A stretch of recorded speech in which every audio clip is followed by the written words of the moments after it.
Hello survivors and welcome to another Walking Dead Road to Survival video, and in this video we're going to be going over the update 26.2, which is quite a small update. It does have a lot of bug fixes in here, but it is quite a small update otherwise, but it has some nice stuff potentially in here that some people have been calling for a little while. If we check out the introduction, it says update 26.2. We're happy to announce that our latest update 26.2.0 will become available soon in your app store of choice. And if you go into App Store now, it should actually be available to download. I have updated already. This update brings a highly anticipated update to our solo and faction level up tournaments.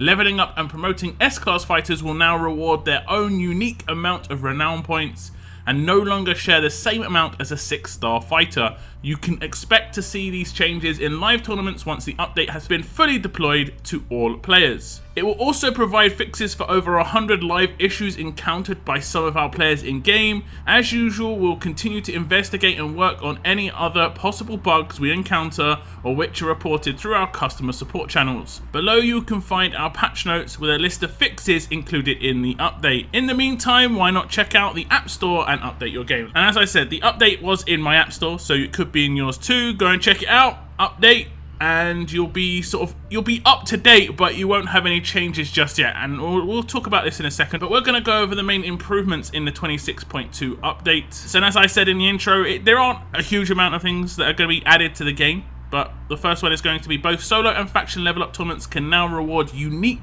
renown points for S-Class leveling and promoting, and that's going to be veteran rings. Previously, S-Classes were considered the same as 6-star fighters and therefore rewarded the same amount of renown points for leveling and promoting. We all know that. AP bar now displays on enemy Outlast specialists in the Outlast state, and that basically means that when you take down someone who has Outlast, they get their full rush, basically, and it's just to show you that they have got their rush coming. Sometimes it could be kind of not sure whether they're going to rush or not. Are they in a bug state? Are they in Outlast? Because you couldn't click them, you couldn't see what their AP was. They're always going to have full AP, but let's say you had a character that could reduce every enemy's AP, you would reduce the AP of the Outlast character, but this would actually just show you that it actually happened.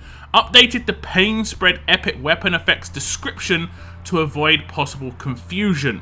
Now we can look at some of this stuff in game. If we go into the solo level up that's going on right now, if I click on renown, it shows you the amount of points you get for a 1-star level up, 2-star, 3-star, 4-star, 5-star. These are the ones we've known for a very long time.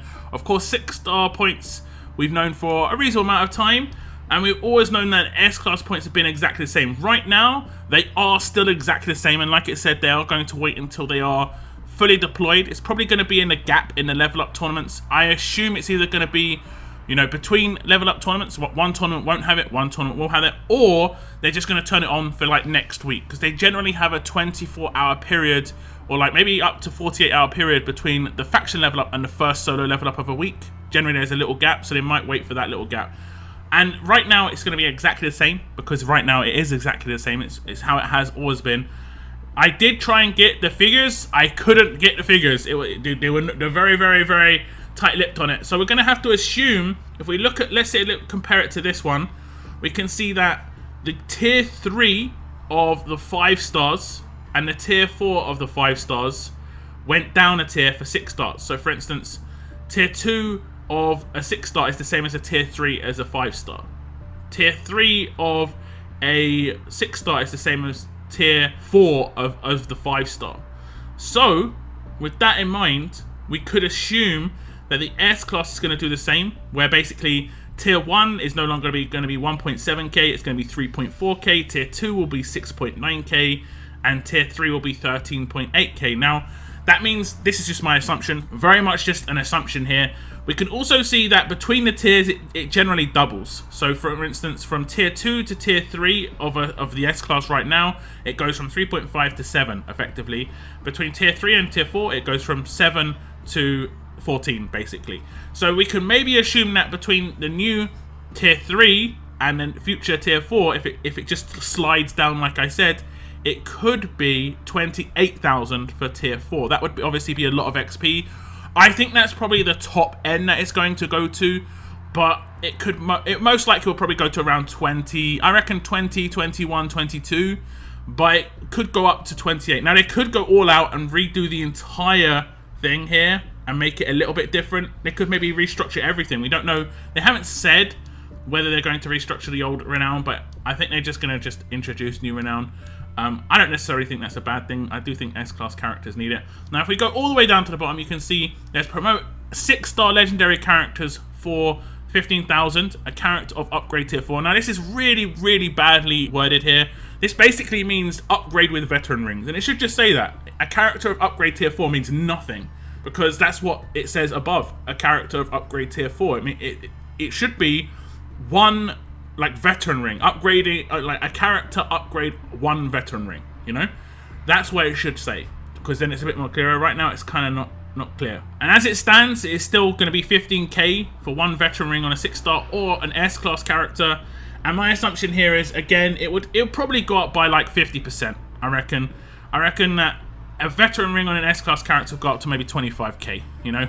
Maybe 30k, but we're going to see an increase there, which is obviously nice. It is in writing now as well. Before it was like, people didn't even know you got XP for vet rings. So now it's on the renown list. We are going to have this updated once it is fully deployed, as it was said in the intro of the update post. Now we'll also move on to the change in the wording of pain spread. This is what it used to say. It used to say, when attacking, spread 1 negative debuff to an adjacent enemy for 1 turn, does not include infection. It now says, when attacking, spread 1 negative status to an adjacent enemy for 1 turn, does not include infection. The reason I think they changed it from debuff to status is because people were, you know, questioning why isn't maim being transferred, because, you know, that is a debuff. Maim is a debuff. It was not a status effect though. A status effect is in the speech bubbles, and that's what pain spread always did spread. It just, the wording was a little bit off, and it has been fixed pretty much.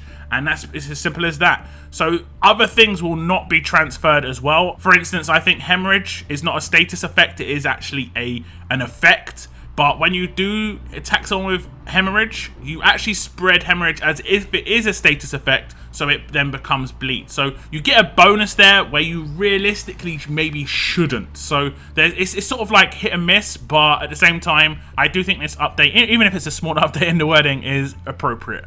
Now, there are also a lot of bug fixes in this update. I'm not going to read through all of them. I'm going to just read some of the highlights. I will scroll down if you want to pause and read them. There's one that says, fixed an issue where trying to view old war leaderboards would just display the most recent wars leaderboard. This is something that a lot of people had wanted. They want to look back on old wars. They want to see who scored points, that sort of thing. Fixed a bug where it was possible for coins to be spent when using gear markers to get food while leveling up a character. Obviously, this one affected a lot of people, so it is nice that that one's been fixed. And there's a bunch more in the general fixes. Then we go down to the combat bug fixes, and there's a ton more. And again, I'm not going to read through all of them, but fixed an issue where Raulito's bleed effect from his leader skill stopped benefiting from the epic weapon effect that increases bleed damage. So you can make it so that his lead skill does 750 damage instead of 600 bleed damage off the start. So there are a bunch more updates. I'm going to scroll through. Let's see if I can just pick one out. Now, here's an interesting one. Fixed an issue where enemies that were taken down by a character whose adrenaline rush does main damage and applies crosshairs wouldn't cause the enemy to be decapped. And this can basically be, I think it's just Lily pretty much, where she has maim and crosshairs on her rush.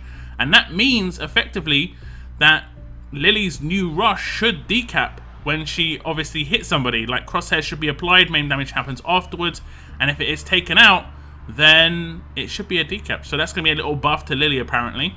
There are some others, like fixed an issue where characters taking reflected damage from opponents with elusive would gain AP from reflected damage when they're not meant to as well. So there we go, lots of fixes, which is great. Obviously, fixes are nice. This is a small update, but there are lots of fixes in here, which is obviously great. I look forward to see the sort of points we can get from leveling up our S-class characters in the future. And it's going to make hitting certain milestones a little bit easier if you do have those S-class characters available, which is obviously good because S-class characters are very hard to come by. A lot of people maybe only have like 5, 10, maybe 15. You know, if you're not someone who spends a lot in this game and gets a lot of the brand new characters, they are very hard to come by. So, you know, getting points for them and the resources it costs to level them up and stuff. So, yeah, definitely improvement that was needed. We'll have to see the sort of points that it's like when it drops. But like I said before, I think the most we can probably hope for is a double on the last tier. So I think up to 28k for tier 4 and then probably a shuffle down for the rest. That's my best guess. just because that's how it seemed to have gone in the previous ones. And we'll have to see how it's going to go for vet rings, but it could be a double there as well. It could be 30,000 for an S-class vet ring in the future. We'll have to wait and see. Do give me your best guesses though, if you have any guesses what sort of XP you think is going to come in for the S-classes for leveling up and vet rings. But that is the end of my video. I want to thank you very much for tuning in, and as always, keep on surviving, guys. Keep on surviving.